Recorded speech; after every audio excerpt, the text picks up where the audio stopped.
a run, and they'll go at it quickly, Chris, because these are 2 foul shots that are probably going to be made, and they're going to try to get themselves a basket early.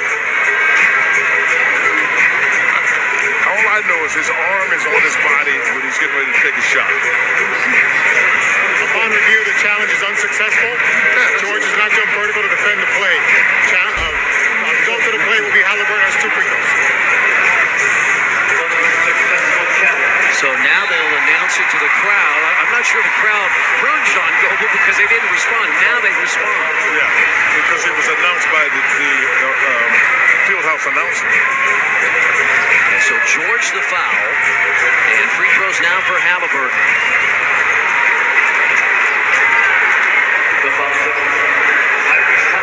29 seconds. They also, I think, made a slight adjustment to the clock.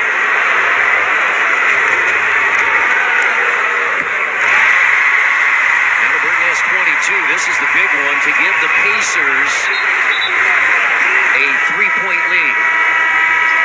And now they'll put T.J. McConnell in. Because I think they got a small lineup. Because Morris is the center. So they took Miles out. So you can guard all of the ball handlers. Because they're going to need, assuming he makes his foul shot, they're going to need a 3-point shot. Halliburton makes all 3. Pacers by 3. 29 seconds, leading 128-125. Nearly 17,000 on their feet. They couldn't help it. They couldn't help it. They got a foul to give. Pacers have a foul to give. That is the 6th on Neesmith. Yeah, but that happens to a guy that's going to be that good of a defender. If you're going to play that against those 2 guys, your best defender's got a good chance to get at least 5 fouls, if not 6 in this case. And it was the 5th foul, so free throws now for the Clippers. I thought it was.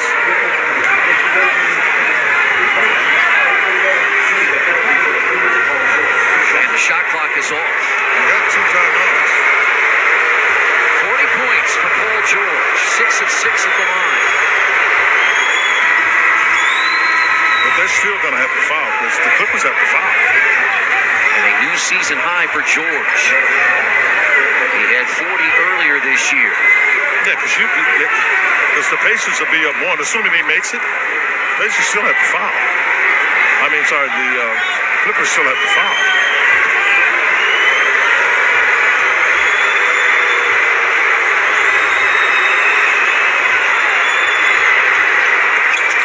And so it's a 1-point game.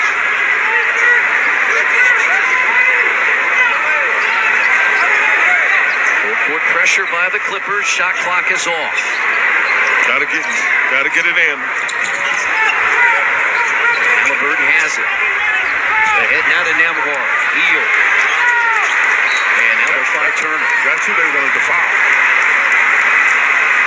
Yeah, they wanted to double team him because Buddy had it, and they didn't go at him.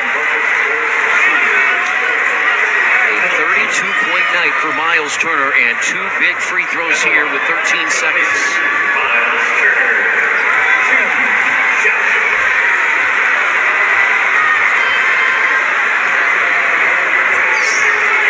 Yes. No timeouts for the Clippers. Alan Norwood asking Andrew Nembhard to come closer. So this to give the Pacers a 3-point lead with 13 seconds. Turner has 33. I'm looking at Paul and Kawhi Leonard. They're communicating while they're on that line. There's no timeouts. George ahead. Leonard. A quick 3 by Leonard. No good. Rebound Halliburton. Yeah, he got a rebound, and he got fouled. Tyrese Halliburton with a huge 4th quarter. Yeah, he really was. He just was all over the place in the 4th. Rebounds, defense, but he continued to attack. That's what we talked about. JJ talked about that. 4th quarter, it slows down, but you've got to find a way to attack. I'll tell you, Pacers fans, how much fun has this been? 4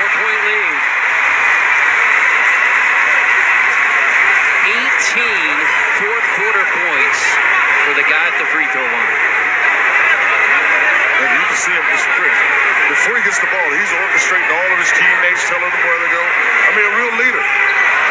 Misses that with just 4 seconds left. George will fire up a three. Hit it at the buzzer for a 1-point Pacers win. Impeccable win. Just a great win by hanging in there.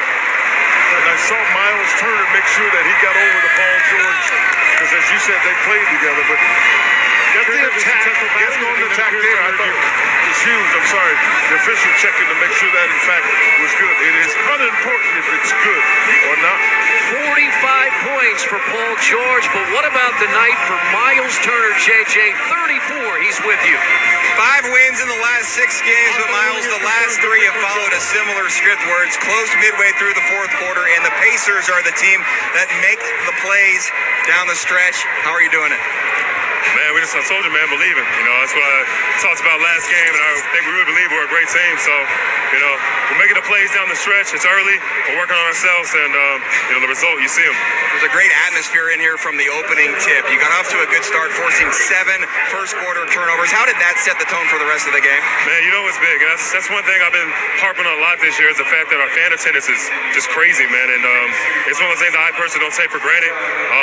You know, I love just seeing all the different types of jerseys, you know, room for the whole squad. I mean, it's a fun environment to play in, man, for sure. Outstanding game. And in the 4th quarter, they went small, and you took advantage of that. And that's something we've seen time and time again this season.